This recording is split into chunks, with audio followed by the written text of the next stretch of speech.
Our visit presented by Marcus and Mack, voted best law firm and best personal injury lawyer 4 years in a row in the Best of Indiana County contest. Visit them online at marcusandmack.com. I want to start with the story that if you're watching on Facebook, people can see the graphic display of some items that are evidently in stores around Indiana County, and you broke the story that this stuff needs to get off the shelves, and there are people working on making that happen. Oh, yeah. Well, this stuff's no longer on the shelves. This stuff is sitting in our evidence room. You know, what you're seeing here in the photo for the people that can see is, you know, we have these vape shops and other shops that they seem to be popping up every week, a new one somewhere around the county. And, you know, they kind of walk this tightrope of what they're selling is legal and illegal. So we're working with our drug task force to ensure what they're selling is legal. And if they're not, we're seizing it. We're going to be charging folks. So the items that we have here is nitrous oxide. So it's used in medical forms for anesthesia. We commonly know it from whipped cream containers when we're having our pumpkin pie at Thanksgiving. So what these folks have is they've taken the nitrous oxide. They purport that it's for food use or some other use. And what you'll see in the photo here is 3-liter containers of nitrous, flavored. You know, they sell hoses, they sell balloons, and they know people are getting high with this. Mm-hmm. So we've been working with our drug task force. This is known as Operation Rocco. It's named after a young man in our county that died because of this garbage. And that is one of the important parts that we're going after these shops for this stuff. So, you know, people have known about whippets for a long time. I knew about them as a kid, I heard about them. So now they're just openly selling these items in canisters of 50 or 100. The single uses are like little silver containers. They'll look like the same canisters used for paintball guns or anything like that. Yeah. And people will huff them, and it works as an anesthesia. And what happens is people will literally put themselves asleep and they'll die. So we want this off the street. We went into 3 different stores in 3 different areas of Indiana County yesterday. We're going to be going to every store. Any of these vape shops or any of these stores that pop up wanting to sell this stuff, we're coming, we're seizing it, and we're charging you. So we want them to cooperate with the law. We want them to understand the law. But there is not a single reasonable person in the world that's going to walk into a store and see a 3-liter container of nitrous called 420 and think, okay, I'm going to use that for my whipped cream at Thanksgiving. I mean, it's ridiculous what they're trying to do. Yeah, 420, of course, has a significant connotation because of April 20th. Because of April 20th, and that's kind of connotation of marijuana use. Yeah. Are there legitimate uses for this product that makes them legal to have on the shelves if sold properly? It's legal to sell nitrous oxide if it's for medical use or for culinary uses. So, you know, if you go to Martin's and you get a whipped cream container, it has nitrous in it. But if you're using it to get high, if you're selling it or giving it to somebody to get high, that's the crime. Mm-hmm. So tell me about the decision to go after this in Indiana County. Was it because of the young man whose life was lost, or was it because you're seeing an increase in this stuff? As I think you said in the news release, these shops are just popping up, and all of a sudden they're there when they weren't there yesterday. Yeah, well, and really that's it. I mean, you know, we have a mixture of everything. One, it's illegal, so we're going to seize it, we're going to sell it. And we had a brand new store pop up right on Philadelphia Street.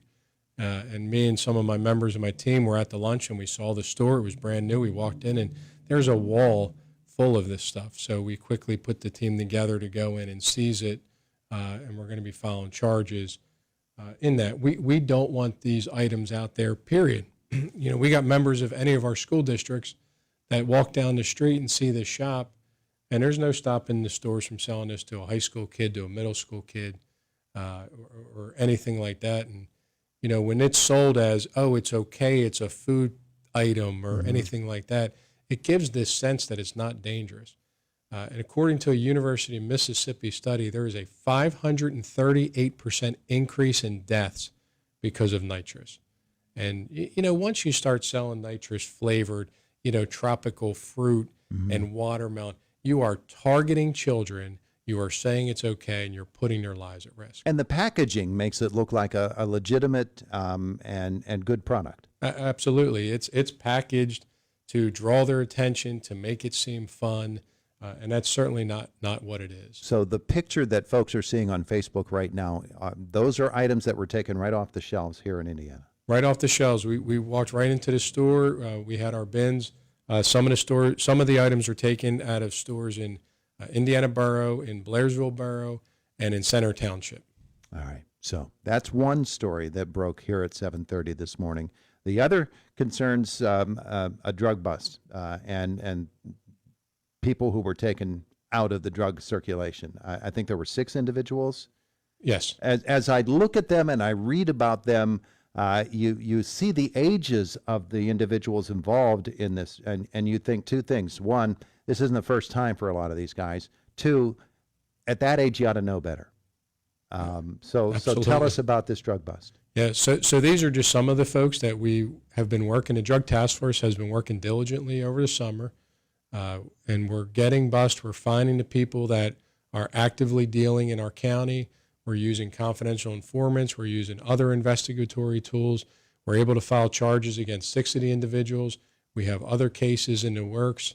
And you're right. When it really stood out to me also, when you look at the ages, you're looking at people in their 50s, people in their 60s. Mm-hmm. These are not 21-year-old kids from Philly, from Pittsburgh, from Baltimore, from Cleveland.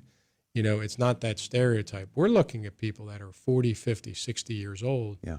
That this is just their lifestyle. This is just a decision they've made on what they're doing in their life. And we are going after the individuals. We're finding more and more dealers are leaving our county because they know our drug task force is very active. We work with the state. We work with federal partners. We work with immigration. We work with a lot of folks to target drug dealers in our county. And we're just going to keep going after them very aggressively. Now, in this case, and folks can read the story. We've got it posted at WCCSradio.com, find out who these people are. But you're talking about people from Indiana, Coral, there's Nanny Glow on the list, and another Indiana on the list. And we're talking all sorts of drugs, including fentanyl. Yeah, we have fentanyl, we have methamphetamine, we have crack cocaine. They're selling it here in Indiana Borough. We're selling it in Josephine. They're selling it in Robinson.